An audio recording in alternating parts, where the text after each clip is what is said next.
ನಮಸ್ಕಾರ ಡಾಕ್ಟರ್ ಆಂಜನಪ್ಪ. ಚಳಿಗಾಲದಲ್ಲಿ alcohol consumption ತುಂಬ ಜಾಸ್ತಿ ಆಗುತ್ತೆ. ಯಾಕಂದರೆ ಚಳಿಗೆ ಆಲ್ಕೋಹಾಲ್ ತೊಗೊಂಡ್ರೆ ಬೆಚ್ಚಗಾಗತ್ತೆ ಅಂತ. ಆದರೆ ರಿವರ್ಸು, ಇವತ್ತು ಬೇಸಿಗೆಯಲ್ಲಿದ್ದೀವಿ ನಾವು. ಅದೊಂದು ಎಕ್ಸಾಂಪಲ್ ಕೊಟ್ಟೆ ನಿಮಗೆ. ಚಿಲ್ಡ್ ಬೀರ್ ತೊಗೊಂಡ್ರೆ ತಂಪಾಗಿರುತ್ತೆ ಅಂತ. ದಯವಿಟ್ಟು ನಿಮಗೆ ಆಲ್ಕೋಹಾಲ್ ಬಗ್ಗೆ ಅನೇಕ ತಪ್ಪು ಕಲ್ಪನೆಗಳಿದ್ದಾವೆ. ಅದರೊಳಗಾಗಿ ಆಲ್ಕೋಹಾಲ್ನ ಎಲ್ಲರೂ ತಗೋತಾರೆ. ಸಕ್ಕರೆ ಕಾಯಿಲೆ ಇರೋರು ಡಯಾಬಿಟಿಕ್ಸ್ ಆಲ್ಕೋಹಾಲ್ ತಗೋಬೋದಾ? ಇವು ಅನೇಕ ಗೊಂದಲಗಳಿರ್ತವೆ. ಅದನ್ನು ನಿವಾರಣೆಗೋಸ್ಕರವಾಗಿ ನಿಮಗೆ ನೋಡಿ, ಆಲ್ಕೋಹಾಲ್ದು ಎರಡು ಮನುಷ್ಯನ ದೇಹದ ಮೇಲೆ 3 ಎಫೆಕ್ಟ್ ಇದ್ದಾವೆ. ಒಂದು, ಕುಡಿದಾಗಿ ಗ್ಯಾಸ್ಟ್ರೈಟಿಸ್ ಆಗುತ್ತೆ, ಹೊಟ್ಟೆ ಉರಿ ಎದೆ ಬರುತ್ತೆ. ಇನ್ನೊಂದು ಆಲ್ಕೋಹಾಲಿಕ್ ಹೆಪಟೈಟಿಸ್ ಅಂತವೆ. ನಿಮ್ಮ ಆಲ್ಕೋಹಾಲ್ನ ಮೆಟಬಲೈಸ್ ಮಾಡೋದು ನಿಮ್ಮ ಲಿವರು. ನಿಮ್ಮ ಲಿವರ್ 1.5 kg ಕೊಟ್ಟಿರ್ತಾನೆ ದೇವರು. ಕುಡಿದು ಸಿರೋಸಿಸ್ ಆಗಿ ಕೊನೆಗೆ 300 ಗ್ರಾಮಿಗೆ ಬಂದು ಸ್ಪ್ಲೀನ್ ದೊಡ್ಡದಾಗತ್ತೆ. ಸೊ ಅದು ಒಂದು. ನೆಕ್ಸ್ಟು, ಆಲ್ಕೋಹಾಲ್ಗೆ ಕ್ಯಾಲ್ರಿ, ನೆಗೆಟಿವ್ ಕ್ಯಾಲ್ರಿ ಅಂತೀವಿ ನಾವು. ಸೊ ಕ್ಯಾಲರಿಲೆಸ್ ಆಲ್ಕೋಹಾಲು ಕೆಲವು ಸಮಯ ಬೀರು ಬರುತ್ತೆ. ಆದ್ದರಿಂದ ಇದು ನೆಗೆಟಿವ್ ಕ್ಯಾಲ್ರಿ ಇರೋದ್ರಿಂದ ದಯವಿಟ್ಟು ಸಕ್ಕರೆ ಕಾಯಿಲೆ ಇರೋರು ಆಲ್ಕೋಹಾಲ್ನ ವರ್ಜ ಮಾಡಬೇಕು. ಅಂದರೆ ಯು ಡೋಂಟ್ ಟೇಕ್. ಏನೋ ಅಪರೂಪದಲ್ಲಿ ಲಿಮಿಟೆಡಾಗಿ ತೊಗೋತೀನಿ ಅಂದರೆ ಅಭ್ಯಂತರ ಇಲ್ಲ. ಆದರೆ ನಿಜವಾಗ್ಲೂ ಇದು ತಂಪಾಗತ್ತಾ? ನೋಡಿ, ಡೈಯೂರಿಸಿಸ್ ಅಂತೀವಿ ನಾವು. ಎಷ್ಟೋ ಜನ ಬೀರ್ ಕುಡ್ದಾಗೆ ಪದೇ ಪದೇ ಬಾತ್ರೂಮ್ಗೆ ಹೋಗ್ತಾರೆ. ಅಂದರೆ ರೀಸಸ್ ಜಾಸ್ತಿ ಆಗುತ್ತೆ. ಅಂದರೆ ಕಿಡ್ನಿಗೆ ಹೋಗಿ ಆಲ್ಕೋಹಾಲು ಅದು ಅಲ್ಲಿ ಯೂರಿನ್ ಸೆಕ್ರೀಷನ್ ಜಾಸ್ತಿ ಆಗಿ ಯೂರಿನ್ ಪಂಪ್. ಸೊ ಬೇಸಿಗೆಯಲ್ಲಿ ನೀವು ಬೀರ್ ಕುಡಿಯೋದ್ರಿಂದ ಆ್ಯಕ್ಚುಲಿ ವಾಟರ್ ಬ್ಯಾಲೆನ್ಸ್ ಅಂತೀವಿ ನಾವು ಬಾಡಿ ಒಳಗೆ. ನಾವು ಒಂದು ದಿನಕ್ಕೆ ಎಷ್ಟು ಒಳಗೆ ಹಾಕ್ತೀವಲ್ಲ ಅಷ್ಟು ಹೊರಗಡೆ ಬರಬೇಕು. ಸೊ ನೀವು ಸಫಿಷಿಯೆಂಟ್ ನೀರು ಕುಡಿದಿರ, ಬರೀ ಬೀರ್ ಕುಡಿದು ರೀಸರ್ಚ್ ಮಾಡಿದರೆ ಬ್ಯಾಲೆನ್ಸ್ ಆಗಲ್ಲ. ನಿಮಗೆ ಡಿಹೈಡ್ರೇಷನ್ ಆಗುತ್ತೆ, ನಿರ್ಜಲೀಕರಣ ಆಗುತ್ತೆ, ಅದರಿಂದ ತೊಂದರೆ ಆಗುತ್ತೆ. ಅದರಿಂದ ದಯವಿಟ್ಟು ಬೀರು ತಂಪು, ಚಿಲ್ಡ್ ಇರ್ಬೋದು, ಆದರೆ ನಿಮ್ಮ ದೇಹಕ್ಕೆ ತಂಪಲ್ಲ. ಚಳಿಗಾಲದಲ್ಲೂ ಕೂಡ ನಾನು ಯಾವೆಲ್ಲ ನಿಮಗೆ ಕನ್ಫ್ಯೂಷನ್ ಆಗುತ್ತೆ. ಚಳಿಗಾಲದಲ್ಲಿ ನಿಜವಾಗ್ಲೂ ಬೀರ್ ಕುಡಿದ್ರೆ ಬೆಚ್ಚಗಾಗತ್ತಾ? ಬೆಚ್ಚಗಾಗಲ್ಲ. ನೋಡಿ, ಚಳಿಗಾಲದಲ್ಲಿ ಬೆಚ್ಚಗಾಗೋದು ಗಡ ಅಂತ ನಡುಗ್ತಿರಲ್ಲ. ಅವಾಗ ನಿಮ್ಮ ಚರ್ಮದ ಕೂದಲ ಹತ್ರ ಒಂದು ಮಜಲ್ ಇರುತ್ತೆ, ಎರೆಕ್ಟರ್ ಪೈಲೋರೈ ಅಂತ. ಅದು ಎದ್ದು ನಿಂತ್ಕೊಳ್ಳುತ್ತೆ. ಅದರಿಂದ ನಿಮ್ಮ ಬಾಡಿ ಟೆಂಪ್ರೇಚರ್ ಆಚೆಗೆ ಹೋಗಲ್ಲ. ಬೇಸಿಗೆಯಲ್ಲಿ ನಿಮ್ಮ ದೇಹವನ್ನು ಕಾಪಾಡೋದು ನಿಮ್ಮ ಹೈಪೋಥೆಲಮಸ್ ಗ್ಲ್ಯಾಂಡು. ಅದೇನು ಮಾಡುತ್ತೆ? ನಿಮ್ಮನ್ನು ಸ್ವೆಟ್ಟಿಂಗ್ ಜಾಸ್ತಿ ಮಾಡುತ್ತೆ. ನೋಡಿ, ಬೇಸಿಗೆಯಲ್ಲಿ ಬೆವರ್ತೀವಿ.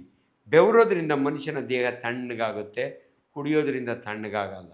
ಅದರಿಂದ ದಯವಿಟ್ಟು ಅದು ನಾವೇನು ಹೇಳಿದ್ರು ಕೂಡ ಆಲ್ಕೋಹಾಲ್ ವಿಚಾರದಲ್ಲಿ ಅದು ಅವರವರ ಓನ್ ಕ್ಯಾಲ್ಕುಲೇಷನ್, ಅವರವರ ಒಂದು ಮಾತುಕತೆಗಳು. ಎಲ್ಲರೂ ಕೂಡ ಸರ್ವರೋಗಾನಿಕಿ ಸಾರಾಯಿ ಮಂದು ಅಂತ ನಗಾಡ್ಕೊಂಡು ಕುಡಿತಾರೆ. ಬಟ್ ವಿಜ್ಞಾನಿಯಾಗಿ ಒಂದು ಮಾತು ಹೇಳ್ತೀನಿ ನಾನು, alcohol has got negative calories. ಹಂಗಾಗಿ ದಯವಿಟ್ಟು ಡಯಾಬಿಟಿಸ್ನವರು ಆಲ್ಕೋಹಾಲು ಹೆಚ್ಚಿಗೆ ತೊಗೊಳಕ್ಕೆ ಹೋಗಬೇಡಿ. ಆ್ಯಂಡ್ ಆಲ್ಕೋಹಾಲ್ ಇಂಟಾಕ್ಸಿಕೇಷನು ನಿಮಗೆ ಡಿಹೈಡ್ರೇಷನ್ ಆಗಿ ನೀವು ಎಷ್ಟೋ ಸಾರಿ ಸುಸ್ತಾಗಿ. ಆ್ಯಂಡ್ ಇನ್ನೊಂದು, ನಿಮಗೆ ಎಷ್ಟು ನೀವು ದೇವದಾಸ್ ಪಿಕ್ಚರ್ನ ನೆನಪಿಸ್ಕೊಳ್ಳಿ. ಹೆಂಗೆ ರಕ್ತ ವಾಂತಿ ಮಾಡಿ ಶಾರುಖ್ ಖಾನು ಅಥವಾ ನಮ್ಮ ಕಾಲ ದೇವದಾಸು ದೇವಾನಂದಲ್ಲ, ದಿಲೀಪ್ ಕುಮಾರ್ ಇನ್ನೂ ನೆನಪಿದೆ, ಅವನು ಸತ್ತೋಗ್ತಾನೆ. ಅದು ಯಾಕಾಗತ್ತೆ ಅಂದರೆ 2 ರೀಸನ್ಗಾಗುತ್ತೆ. ಆಲ್ಕೋಹಾಲಿಕ್ಸ್ ಯಾಕೆ ರಕ್ತ ವಾಂತಿ ಮಾಡ್ತಾರೆ ಅಂದರೆ, ಒಂದು, ತುಂಬ ಆಲ್ಕೋಹಾಲ್ ಕುಡಿದಾಗೆ ರೆಚ್ಚಿಂಗ್ ಆಗುತ್ತೆ, ವಾಮಿಟಿಂಗ್ ಮಾಡೋವಾಗೆ ಸ್ಟಮಕ್ ಟೇರ್ ಆಗುತ್ತೆ. ಅದನ್ನು ನಾವು ಮೆಲಾರಿ ವೇಸ್ ಸಿಂಡ್ರೋಮ್ ಅಂತೀವಿ ನಾವು. ಅದರಿಂದ ರಕ್ತ. ನೆಕ್ಸ್ಟ್ ಏನಾಗುತ್ತೆ, 30 ವರ್ಷದಿಂದ ಕುಡಿತಾನೆ ಅಂಥವನ್ನ ಒಂದು 30 ಮೀಟ್ರ್ ದೂರದಿಂದನೇ ನಾನು ಕಂಡುಹಿಡಿಬೋದು ಇವನು ಆಲ್ಕೋಹಾಲಿಕ್ ಅಂತ. ಯಾಕಂದರೆ ಕೈಕಾಲು ಸಣ್ಣ, ಹೊಟ್ಟೆದು ಬಣ್ಣ, ಕಾಲುಗಳೆಲ್ಲ ಮಸಲ್ಸ್ ಎಲ್ಲ ವೇಸ್ಟ್ ಆಗಿಬಿಟ್ಟಿರ್ತವೆ, ಹೊಟ್ಟೆ ತುಂಬ ನೀರು ಸೇರಿಕೊಂಡಿರುತ್ತೆ, ಅಸೈಟಿಸ್ ಅಂತೀವಿ ನಾವು. ಸೊ ಇಂಥವನು, ಅವನಿಗೆ ಪೋರ್ಟಲ್ ಹೈಪರ್ ಟೆನ್ಷನ್ ಅಂತೀವಿ. ನಿಮ್ಗೆಲ್ರಿಗೂ ಕೂಡ ಬಿ ಪಿ ಗೊತ್ತು. ಇಲ್ಲಿ ಸ್ಪಿಗ್ಮಾ ಮ್ಯಾನೋಮೀಟ್ರ್ ಆಗಿ ನಿಮ್ಮ ಬಿ ಪಿನ ರೆಕಾರ್ಡ್ ಮಾಡಿ, ಬಿ ಪಿ ಜಾಸ್ತಿ ಇದ್ದರೆ ನಿಮಗೆ ಸ್ಟ್ರೋಕ್ ಆಗುತ್ತೆ ಅಂತ ಟ್ರೀಟ್ಮೆಂಟ್ ಕೊಡ್ತೀವಿ. ಆದರೆ ನಿಮ್ಮ ಹೊಟ್ಟೆಯೊಳಗೆ ಒಂದು ಬಿ ಪಿ ಇದೆ, ಅದನ್ನು ಪೋರ್ಟಲ್ ಸಿಸ್ಟಮ್ ಅಂತೀವಿ, ಪೋರ್ಟಲ್ ಹೈಪರ್ ಟೆನ್ಷನ್. ಆ ಹೈಪರ್ ಟೆನ್ಷನ್ ಜಾಸ್ತಿ ಆದರೆ ನಿಮ್ಮ ಅನ್ನನಾಳದಲ್ಲಿ ರಕ್ತನಾಳಗಳು ನಿಮ್ಮ ಬೆಳ್ನಟ್ಟು ದಪ್ಪ ಆಗ್ತವೆ, ಅವು ಇದ್ಕಿದ್ದಂಗೆ ಒಡೆದೋಗುತ್ತವೆ. ಬಳಕ್ಕಂತ ವಾಂತಿ ಮಾಡ್ತಾನೆ. 3 ಸಾರಿ ವಾಂತಿ ಮಾಡೋ ಅಷ್ಟೊತ್ತಿಗೆ ಸತ್ತು ಬಿದ್ದಿರ್ತಾನೆ. ಇದು ನನ್ನ ಕಣ್ಣಾಗಿ ನೋಡಿದ್ದೀನಿ ನಾನು.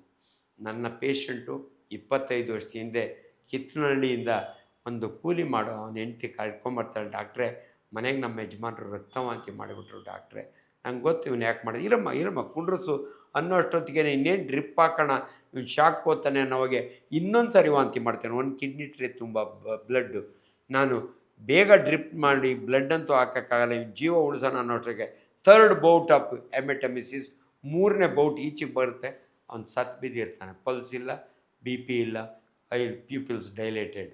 ಅದರಿಂದ ದಯವಿಟ್ಟು ಆಲ್ಕೋಹಾಲ್ ಬಗ್ಗೆ ತಪ್ಪು ಇಮ್ಯಾಜಿನೇಷನ್ ಬೇಡ. Alcohol in limit is good, alcohol is always bad. ಬೇಸಿಗೆಯ ಕಾಲದಲ್ಲಿ ಸಾತ್ವಿಕ ಆಹಾರ ಅಂದರೆ ವೆಜಿಟೇರಿಯನ್ ಫುಡ್.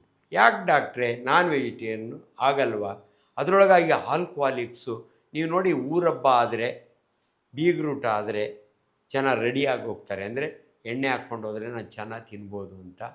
ಬಟ್ ನಿಮ್ಗೊಂದು ಮಾತು ಹೇಳ್ತೀನಿ, ಬೇಸಿಗೆಯ ಕಾಲದಲ್ಲಿ ಮಾಂಸಾಹಾರಿಗಳು ದಯವಿಟ್ಟು ಮಾಂಸಾಹಾರವನ್ನು ಕಡಿಮೆ ಮಾಡಿ. ಬೀಗ್ರೂಟದಲ್ಲಿ ಹಾಕ್ದಂಗೆ ಒಂದು ತಟ್ಟೆ ತುಂಬ ಮಾಂಸ ತಿನ್ನಬೇಡಿ, ಯಾಕಂದರೆ ಡೈಜೆಷನ್ ಆಗಲ್ಲ. ವೆಜಿಟೇರಿಯನ್ ಫುಡ್ಡು ಜೀರ್ಣ ಆದ ರೀತಿಯಲ್ಲಿ ಮಾಂಸ ಜೀರ್ಣ ಆಗಲ್ಲ. ಅದರಿಂದ ಬೇಸಿಗೆಯಲ್ಲಿ ನಿಮಗೆ ಅನ್ನೆಸರಿ ಇಂಡೈಜೆಷನ್ ಆಗುತ್ತೆ.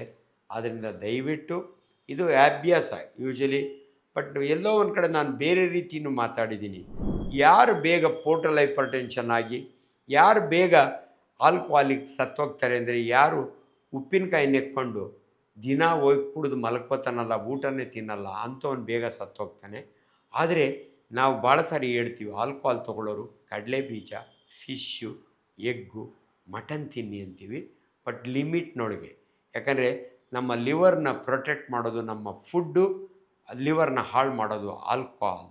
ಸೊ ಕ್ರಾನಿಕ್ ಆಲ್ಕೋಹಾಲಿಕ್ಸ್ನ ನಾವು ಯಾವಾಗಲೂ ನೋಡ್ತೀವಿ. ನಾವು ಒಂದೆರಡು ಪ್ಯಾಕೆಟ್, ನಾವು ಉಪ್ಪಿನಕಾಯಿ ನೆಕ್ಕೋತಾನೆ, 2 ಪ್ಯಾಕೆಟ್ ಹೊಡಿತಾನೆ, ಅಲ್ಲಿ ಹೋಗಿ ಊಟನೂ ತಿಂದಿರೆ ಹೆಂಡ್ತಿ ಜೊತೆಯಲ್ಲಿ ಜಗಳ ಮಾಡಿ ಮಲ್ಕೋತಾನೆ, ಇವನು ಭಾಳ ಬೇಗ ಸತ್ತೋಗ್ತಾನೆ. ಬಟ್ ಬೇಸಿಗೆಯಲ್ಲಿ ಒಂದು ನಿಮಗೆ ನೀರಿನ ಅಂಶ ಇರುವಂಥ ಸೀಸನಲ್ ಫ್ರೂಟ್ಸ್ ತಿನ್ನಿ, ವೆಜಿಟೇರಿಯನ್ ಫುಡ್ ಹೆಚ್ಚಿಗೆ ತಿನ್ನಿ, ನಾನ್ ವೆಜಿಟೇರಿಯನ್ ಫುಡ್ನ ಆದಷ್ಟು ಕಡಿಮೆ ಮಾಡಿ. ಇದು ನನ್ನ ಸಿನ್ಸಿಯರ್ ಅಡ್ವೈಸ್. Thank you.